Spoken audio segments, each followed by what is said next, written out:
evening and welcome to another edition of the Daily Deuce. I'm Gary Graves from just outside Louisville, Kentucky. And in Maryland, John Webster, my longtime friend, esteemed colleague, and basketball expert. John, how are you doing this evening? Hey, Gary, we're always going to be good friends, but you're too kind about this basketball expert thing. I barely know what the game's about, man. So, I just struggle with that. You're being too modest, my friend. Yeah, because I mean, you got your thumb, or I should say, you got your finger on the pulse of the DC area local basketball scene. High school wise. So I mean, that makes you an expert. You're like Sonny Hill, man. Wow, that's a tremendous comparison. And I'm humbled by that. By no way am I anywhere near Sunny Hill. Well, Unbelievably, you were absolutely one of the influenced by one Sonny Hill. We'll explain that one to John Pitt another day. best. I mean, Hey, because Pitt, how you doing? Doing good. We have a lot to talk about, guys. Gonna be really brief. Chiefs 31, Eagles 27. And I would love to hear your guys' picks by the end of the show. okay, all right. I'll tell you what. I'll start off with my pick now. I'm going to say Eagles 27, Chiefs 21. Kansas City 28, Philadelphia 24. It's a good score. I don't know how that figures. I haven't looked at the over under John Pitt, but it I mean I think it could be a high scoring game, but I do think probably under 60 is probably realistic when you have a game of that magnitude, and particularly with those two defenses. What do you think, John? I think that's for Mr. Pitt because that's a gambling question, correct? Or was that Well, for yeah, me? but I mean, you could talk about the defenses. I mean, I think when you look at Philadelphia, they've got a good defense. They haven't really been tested. We talked about that last week. This is going to be much bigger than say New York and mm, and San Francisco. God, I almost said Dallas. I was thinking about the other game. But Well, I, I'm trying to think what else has happened since we last met. I said, did a quarterback retire or something? Some famous quarterback retire yeah, again? Trying to remember. yeah, they try to compare him to Joe Montana, Mr. Brady. Mr. Brady. Yeah, he retired as well. But let me just say this before we delve into Mr. Brady. Everybody's talking about Mahomes is hurt. Their receivers are hurt. He's not, I had one guy, and he was one of our previous guests, Richard Miles. He says it's going to be like Tampa Bay and Kansas City about 2 years ago. It's going to be a jailbreak all game long. I wholeheartedly, completely disagree with that. Um, if we remember back 2 years ago or 3 years ago when they played Tampa Bay in the Super Bowl, Kansas City's front line was decimated with injuries. Matter of fact, one of their top linemen was hurt in the championship game towards ACL or towards Achilles, one or the other. Either way, he was out, along with two others. Yes, it was a jailbreak. He was playing, Andy Reid was playing with backups to backups on the offensive line. This game, Kansas City's offensive line is fine. Patrick Mahomes has had another 2 weeks to get back from his ankle injury. Yes, it's a high ankle sprain. Yes, it is dangerous. Normally it takes 5 to 6 weeks. I think he is continuing to improve. I think he's going to be okay. The receivers, Schuster and was it Shanty or Shanties or whatever, they're injured, but they'll play. But the key to the game, Gary, in my opinion, comes down to what's more important: your ego or the ring. Ego will tell you to pass against Philadelphia all game long because that's what you've done all season long. Go against them. They've sacked the quarterback 78 times. That's what ego tells you. A championship tells you, if you look back at previous games, Washington Commanders in particular, if you continue to run that ball at Philadelphia, that's your best recipe for success. Give that ball to Pacheco, give it to the other running back. You grind it out. You grind it out. You keep Hurts on the sideline, and you grind it out. 3-yard carries, 4-yard carries. You just keep grinding. Gary, you've heard me say this many times. You just want to matriculate down the field. That's all you want to do. And I think that's very important. If they concentrate on what wins the championship as opposed to what soothes the ego, I think they're going to beat them. I really do. And I say 28-24, and I honestly think the 24 is going to be a consolation touchdown at the end of the game because I think they're going to be up 28-17. I think they will beat Philadelphia. And this is not to belittle the Eagles. The Eagles have a very good team, very good team. Mm-hmm. But I just think Kansas City will have more. And I think that guy on the sideline, that guy named Andy Reid, he's going to come up with a couple of things for this game. And I think, again, if you concentrate on the run and you keep the ball matriculated, get the ball, when you throw passes, get it out there quick, very quick, it's going to slow down their ends. And you see, the other thing that's going to happen in this game, I think Philadelphia's going to come out hyped. Both teams will, but I think it's going to come out more for Philadelphia. They're going to come out hyped. The defense is going to be extremely hyped. And when you're extremely hyped, you overplay and you don't concentrate on what you should be doing. Your adrenaline is rolling. With that being said, the ends are not going to stay in their lanes. They're going to rush too wide. Mahomes may slip in for 5 or 6 yards. Kansas City beats Philadelphia 28-24. With all due respect, John, that's what you would like to happen. Sounds good, but that's what you would like to happen. We don't know what's going to happen. But to your point about coming out hyped, I don't think that can really be helped in a game of this magnitude. I think everything that you said about what Kansas City has to do, I think that's what Philadelphia has to do as well, because it's, again, I think they're geared up to try to cut off Hurts's receiving options.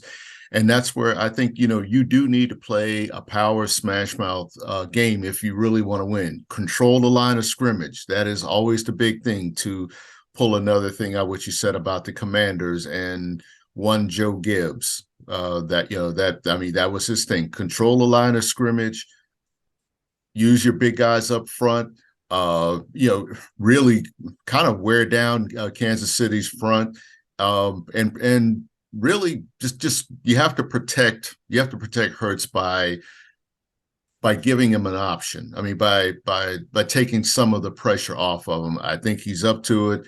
But balance is going to be the key. You don't have to necessarily have it, both ways, run and pass. But I think Philly has to run enough to keep Kansas City's defense honest, and that's what opens up things for Hurts. And again, if they can open up holes on the run game, and they can protect Hurts, I think it could be a long day for Kansas City and a good day for Philadelphia. And like I said, I've got the Eagles. We'll see. Philadelphia definitely has some great receivers. A.J. Brown, Devontae Smith, great line. But sometimes you have to slow people down, Gary. You have to slow them down. You have to take them out. You really have to take a team out of their game.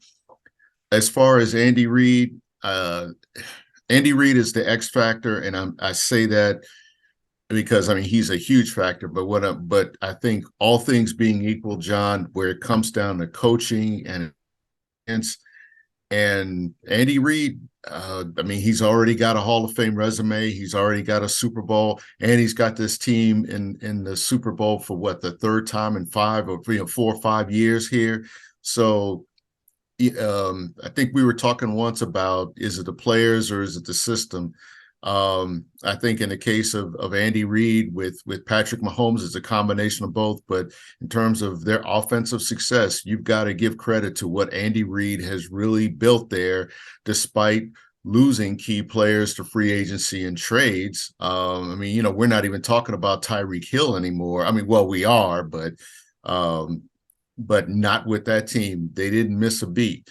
They didn't miss a beat with losing 3 wide receivers in the AFC Championship. They didn't miss a beat when Mahomes turned his ankle in the in the previous playoff game. He hobbled in the AFC title game, but he won the game for him.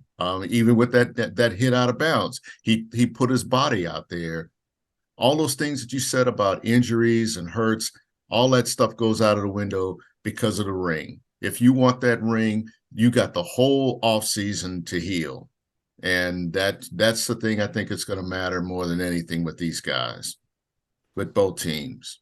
And I still like Philly. That's great. I'll just say this, and then we can move on. The key, in my opinion, is the O-line for Kansas City.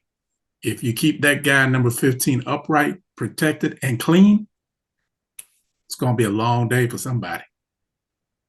Yeah, I mean, it almost has to be perfect, especially since he's feeling less than perfect.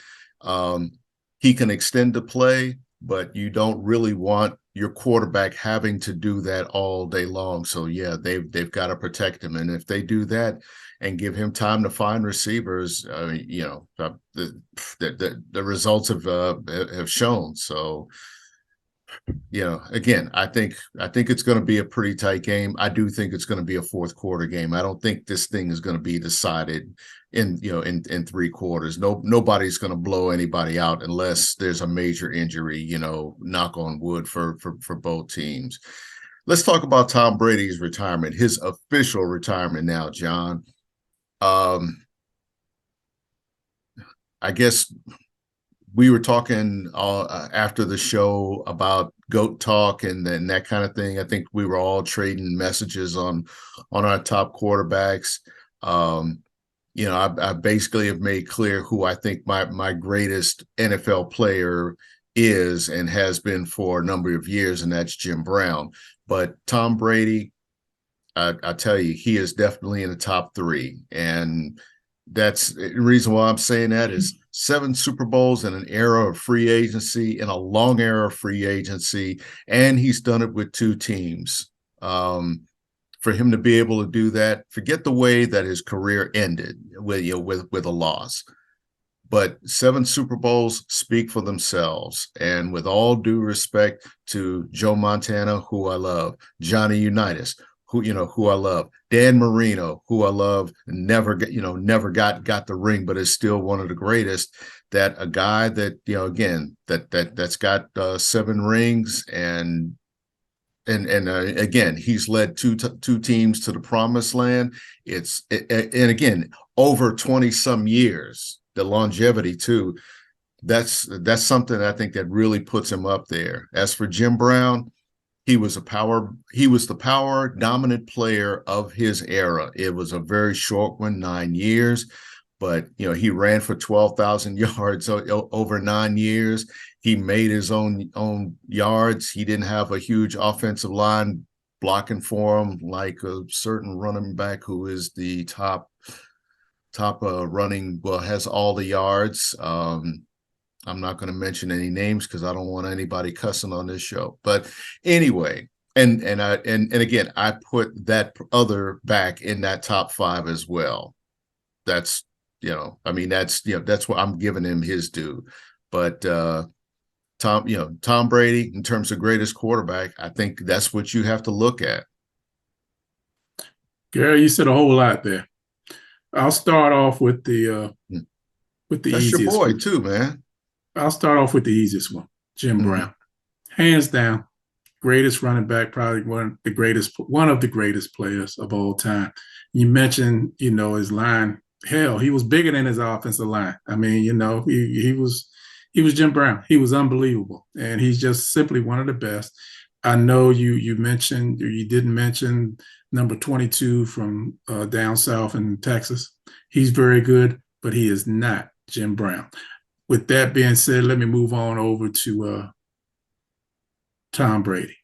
Tom Brady, 20 years, 23 years, 7 Super Bowl wins, been there 10 times. Yes, I've always said he is one of the best. I cannot say he is the best. He is one of the best, in my humble opinion. I would put him in the top three. Both you and Pitt know. I would say it's Joe Montana, Johnny Unitas, and Tom Brady. In 4 Super Bowls, Joe Montana threw 11 touchdowns and 0 interceptions. In 4 Super Bowls, He never lost. never lost. Never lost.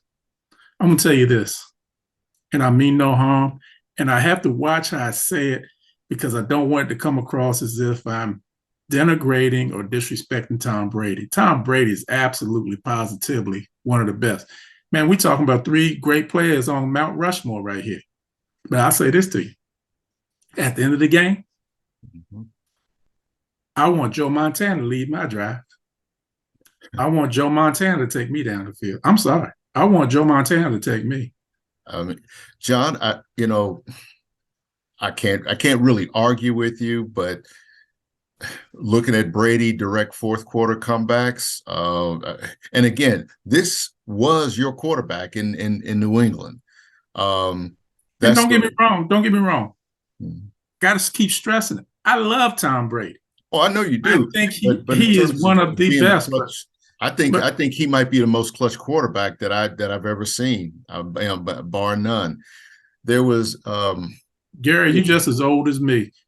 You know, and you've seen the games and seen the tapes.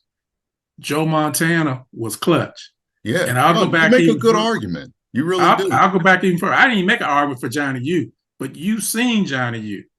I mean, come on, man. Yeah, the fourth quarters that he directed, and keep in mind, these guys were playing in a different time where the receivers weren't treated as if you were playing flag football. You know, then it was bump and run, and yeah, and since you mentioned that, that reminds me of another clutch quarterback that played in Dallas, Roger Staubach, who I'm telling you was one of the most dangerous. How many Thanksgiving days did he ruin in Washington? Well, actually, Clint Longley ruined it. Ruined one, and Tony Hill ruined another one. But my God, Roger Staubach always reminded me of like when you're driving and you don't want to see those blue lights in your rear view mirror, or to use a NASCAR equivalent, there was a Tony Stewart not too long ago, a multiple champion that they always used to say, you could be in the lead of a NASCAR race, but one guy you didn't want to see in your rear view mirror was Tony Stewart, because who knows what he could do to just pull you in and then just blow by you, even if he didn't have the best car. That's the way I always look at guys like Staubach, and particularly Tom Brady. And I think the thing that really cemented it for me was actually this past season and watching a couple of his fourth quarter comebacks where they really looked bad. I was just thinking, gosh, this team really, really is stinking today. And I mean, they were down by 2 touchdowns, and he just directed 3 good scoring drives to win the game for him. I don't know, like I can't say that everybody was necessarily in awe, but he just found a way to get it done. With this year, not the same level of talent as he had in that last Super Bowl with Tampa Bay a couple of seasons ago. Well, I'll tell you this, Gary. Tom Brady's simply one of the best. He's played 20 years in football. I don't think anybody else is ever going to play 20 years in football, but I think we both know a guy who's going to play 20 years in basketball, and he's up right now to get ready to break a record. Yeah. Please, John, don't ask me to get into a GOAT discussion about LeBron James. That's something I'll leave for social media, because you and I are old enough to have witnessed several eras of dominant players of their period. And I mean, again, I always feel like any GOAT discussion must include Wilt Chamberlain, Bill Russell. Let's see, I'm trying to think who else. Magic Johnson. Of course, Michael Jordan, but Kareem Abdul-Jabbar to have a record that lasted almost 40 years, and LeBron James is about to break it. When every time I look at that number that he, that he had, and I want to say it was like what, 36,000 points, and I'm probably that's conservative, and I don't have the numbers right here in front of me, but that was something I never thought could be broken by anybody. And the stat that I heard this morning, it was like 20 years of 20 points a game in a changing NBA.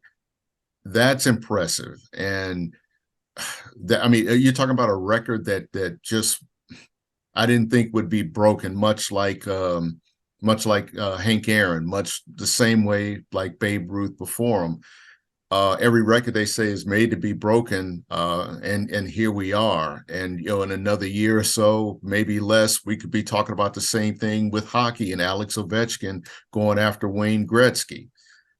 It is truly impressive with LeBron. And the thing is, physically, at 38 years old, he is still at the top of his game. He is still an impact player, much like Tom Brady was even this year. Tom Brady, how many players do you know can play at 45 in the NFL at a pretty high level? Name them. One. Name them. Tom Brady. Okay. Okay. Yeah. But again, with LeBron James, if you've ever seen him in person, I'm not talking about on TV. Even in high school, there was that saying, he was a man among boys. And I covered his state high school tournament in Ohio. They almost got beat in their state final against a Hoosiers style team until they just figured out how to beat that zone and with threes, and then get the ball to the best player on the court. Mm-hmm. LeBron James, again, I give him so much credit for not just for his longevity, but really playing at a level where he is still among the top scorers in the league. He is still a force in terms of late in the game. If you've got a close game, you know where the ball is going. And as much as he tries to to involve others, as they say, and try to make them better, that you still know that with the game on the line, it's going to go to him. And he's just got the size. And like I said, when you see him in person now, you think you're looking at an NFL tight end, because I mean, he's just built, I mean, he's just chiseled, and he can still move. And that's what gives him an edge. Yeah, he is absolutely one of the best. I think he can play in any time period, any decade. He's a transformational ball player. Mm-hmm. He's done a lot. A lot of people at first, and some still today, want to compare him to Michael Jordan. I'm more apt to compare him to Magic Johnson, because he is a pass-first ball player. He is more of trying to get everybody else involved. And like Magic Johnson, LeBron James can play 4 or 5 positions on the court. I'll say 5, because when Anthony Davis went out last year, LeBron played center. Mm-hmm. And honestly, in my opinion, they played better with him at center than they did with Anthony Davis at center. So, yeah. I mean, and I just think he's a really good player. 36 points away. We'll see when he breaks it. Within these next 2 games, he'll break it. Either tonight or the next game, he'll break it. And hey, kudos and congratulations to him. Yeah. When you mentioned Magic Johnson and about LeBron's ability to play every position, think about Magic Johnson in Game 6 of 1980 against Philadelphia when Jabbar was hurt. And mm-hmm. Magic, the point guard, I mean, he played basically all 5 positions and won that championship for him. And that really showed how special he was. So I think that's why, again, when you talk about GOATs and that sort of thing, the way he could just alter a game. And the thing about this whole GOAT discussion that I think people really have to remember, because I think what you and I are dealing with is this bout of recentism in terms of who's the greatest. And Michael Jordan is in the frame of mind of just about everybody who was probably born after 1980. Okay, fine. But you and I, who can remember Kareem Jabbar and the skyhook and how he scored a lot of those points, no threes. Everything was off of that skyhook that nobody could stop. Think about took Will the words Chamberlain. right. Took the words right out of my mouth. Nobody could stop it. And the amazing thing is, you look over all these years, nobody else has tried to really teach their 7'2" center how to shoot a skyhook. And to me, that's a no-brainer. If I got an aircraft carrier in the middle like that, that skyhook was. Look back at the tapes, man. It was unbelievable what he did.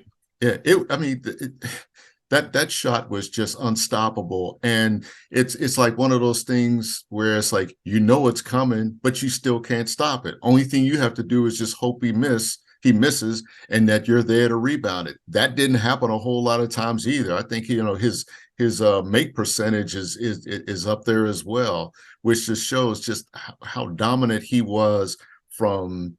Well, basically from Power Memorial all the way through his career.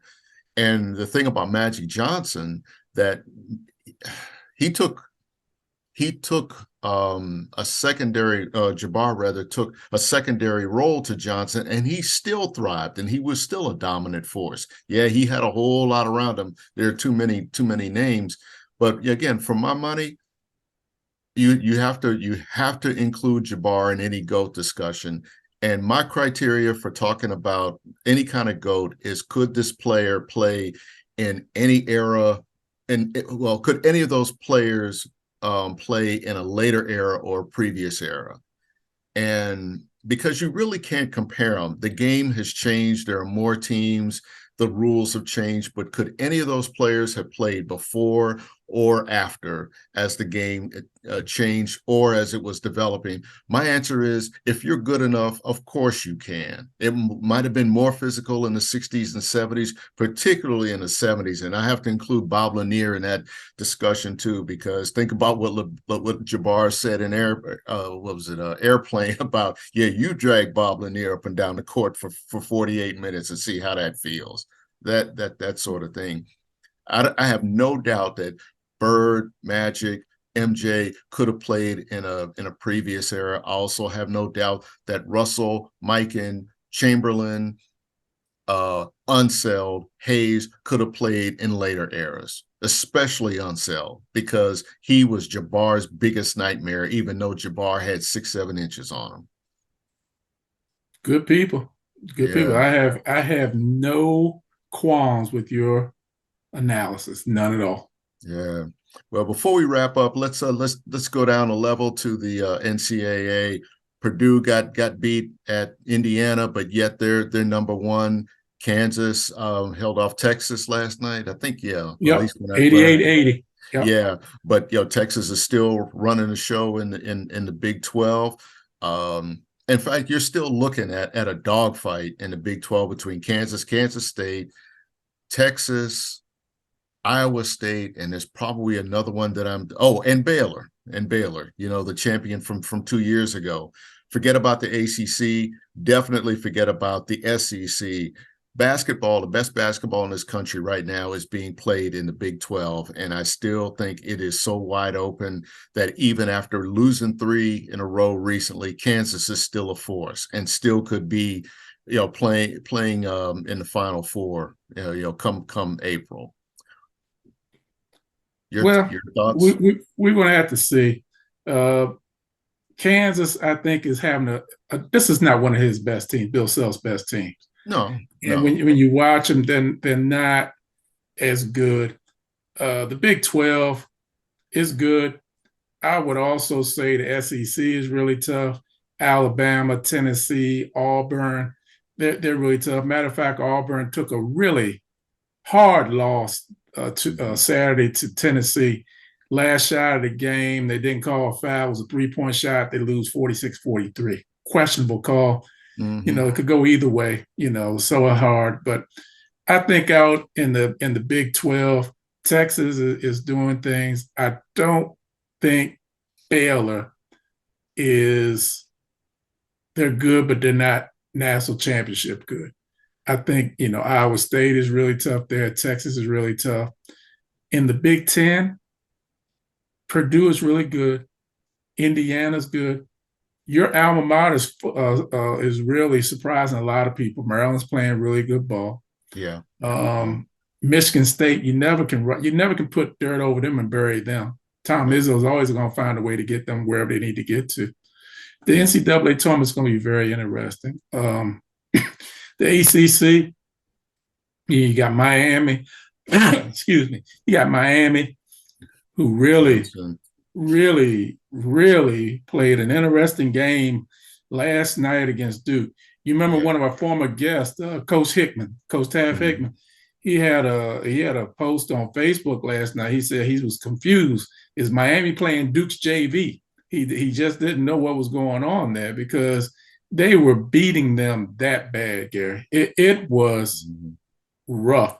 And you think about how they played against North Carolina just 2 days earlier on that Saturday, and just 2 days later to go through the beatdown they got last night by Miami was just hard.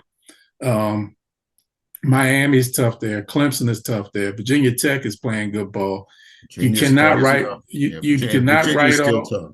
Virginia's still tough too. You cannot write off Duke. You cannot write off Carolina.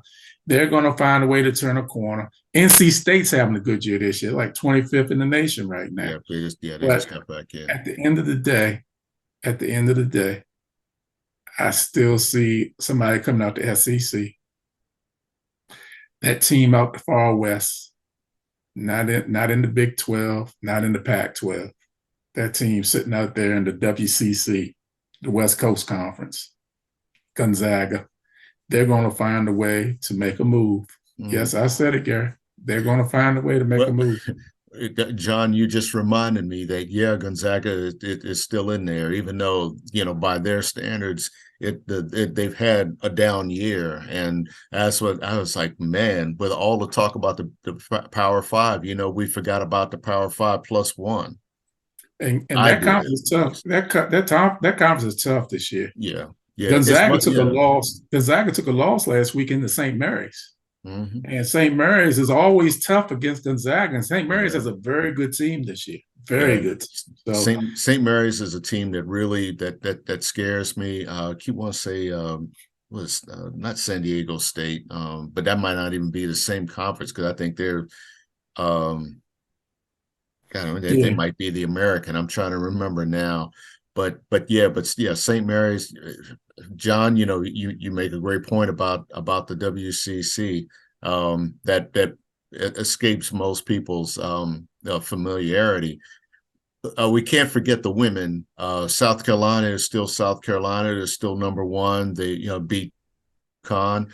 They've got a huge game coming up against LSU, which for my money is a very dangerous team. I had a chance to see them against Kentucky. Angel Reese is just a force. That's a player that I can't. That Maryland, which is thriving in the Big Ten as well. Maryland must have just had so much talent that Angel Reese was not gonna fit in. She transfers to LSU. Averaging over 20 points a game is just taking charge there. And she's got a big test against Aaliyah Boston and South Carolina this weekend. I'm not even going to predict that. I'm just going to sit back and enjoy it before the Super Bowl. Well, Angel Reese, let's get it straight. She is one of the top players, not just low post players, one of the top players in the country this year. And her going against Aaliyah Boston on Sunday, a young lady plays for South Carolina, another great low post player, probably the two best low post players in the country. And I'm going to tell you right now, get your popcorn, get your half smokes, sit back and enjoy this game. Get your ginger ale as well. This will be a good game to watch before you watch the Super Bowl. I guarantee you this is going to be a great game. Both teams are 22-0. They're going to have it in South Carolina. And I would say one, if not both of these teams will end up in the Final Four this year. Angel Reese was at Maryland. She was great at Maryland last year. Yeah, I mean, They she showed, was a promising player at Maryland, but they showed a stat. Maryland was playing Ohio State Sunday, and they won. And this is they won in a half. Yeah, 90-54. Yeah. It's a compliment to the Maryland program. I mean, Angel Reese left. The young lady played the point guard, Wuzu left. They lost 65% of the offense last year. 65% of the offense. And look where they are this year. They're just an unbelievable team. And still, they lost to Iowa the other day, Caitlin Clark. That's nothing to be ashamed about. Caitlin Clark and Iowa are going to beat a lot of people. Yeah. But yeah. Maryland's tough. They're going to be tough. I saw a projection today. They got them projected to be the number 2 seed in the NCAA women's tournament. Guess what bracket they're in, and guess who's the number 1 seed? Either LSU or South Carolina. You hit it, South Carolina. Yeah, I mean, the same bracket, South Carolina, same bracket. So that's tough. But I'm going to tell you again, Gary, if you don't have anything to do Sunday, even if you do have something to do, stop it and watch LSU play South Carolina. I'm telling you, you won't regret it. I'm telling our listeners, they won't regret it. This is going to be an unbelievably great game. And these young ladies, a lot of these young ladies, they play basketball and they play it at a great way. They're fundamentally sound. They're doing all the basics. They're getting things done. It's a great game to watch. I love watching it. Love watching it. Yeah, yeah. Well, John, you said it best. As we go, folks, there is so much to watch before the Super Bowl, before the pinnacle game with women's basketball, men's basketball, the NBA. We could have a record broken tonight or by Friday. The NHL is just getting back on the ice after a great All-Star game. Just so much to appreciate. And of course, John, it's indoor track season. And that's something that, that's near and dear to me. There's just so much to enjoy. Watch sports, watch us online on Facebook and YouTube. Tell your friends, tell your family. We are here. We're always going to be talking about sports, and hopefully it's something that resonates with you. John, take us out of here. Hey, y'all remember this. 2 things. Kansas City beats Philadelphia. That's the first thing. The other thing, watch South Carolina LSU. It's going to be one heck of a ball game. Y'all take care. We'll see you next week. Philly.